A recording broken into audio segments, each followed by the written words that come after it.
Brings us to Alan Hahn's Knicks Fix. He's in the Squarespace studio. Al Trowick back on the Chase Bridge. The head coach talked this week about something he's trying to accomplish. What is David Fizdale talking about? He's talking about changing the perception of the franchise around the league. Now, the Knicks played a nationally televised game on Thursday night, so he took that opportunity to speak with some members of the media that he normally wouldn't have seen and obviously are not following the Knicks like we do on a daily basis, and discuss the idea of trying to change perception and how we operate and treat each other and what's important. Now, the record is 8-18, but what he's trying to say is beyond the record, you can see something going on. And here's what he said Thursday morning to the media. He said that's the first step in getting people to come to New York. When they see we have a really tight ship, really take care of our guys get better and get a lot of attention. And hopefully all the things with the combination of understanding we have Kristaps Porzingis there too, and this team isn't necessarily what the record is when you put him in the mix.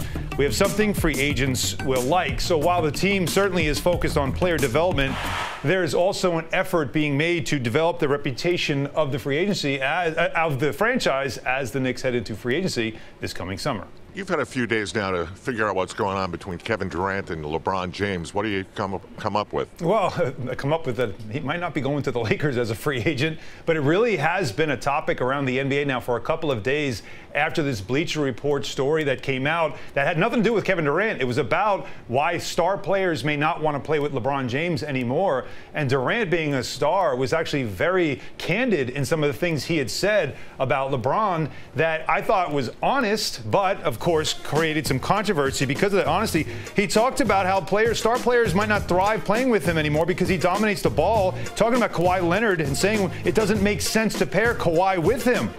But he also talked because of the fact that he dominates the basketball, but he also said that it's not his fault about this toxic environment that's around him because of the media, saying that he has, quote, fanboys in the media and that beat writers fawn over him and that it's something that creates this environment that maybe star players don't want to be part of.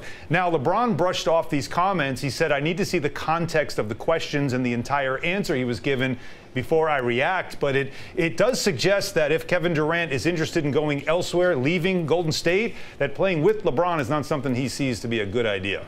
Okay, finally, Brooklyn won last night in overtime. Yeah. That's completely different than the way things have been going lately. And I'll tell you what, the way they won, too, because they had to hold on. Kawhi Leonard had a chance for a game winner at 5 seconds in regulation. He misses. They go to overtime. And Fred VanVleet misses an open three with a couple of seconds left as well. And that goes against some of the heartbreak this team has gone through when that 8-game losing streak, which ended last night, was going on. I mean, let's begin with really heartbreak after heartbreak. 3 of the 6 losses, 3 of the 8 losses were at the last second.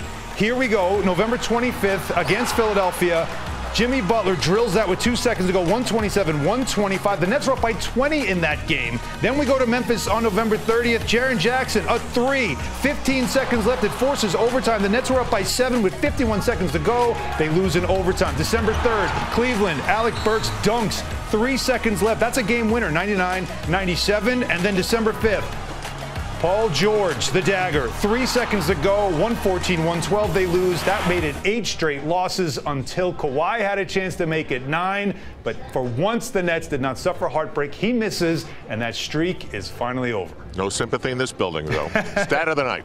Stat of the night. Well, David Fizdale did hint that we might see Frank Ntilikina back in the lineup after 3 straight DNP CDs. It'd probably be a good idea. The numbers tell you it'd be a good idea to play Frank tonight because in 6 career games against Brooklyn, Frank Ntilikina is averaging 9.8 points, 6 assists, 3 rebounds, 1.5 steals, and shooting 48% from 3-point range. So if there's ever a game to get him back into the flow, this would be the one.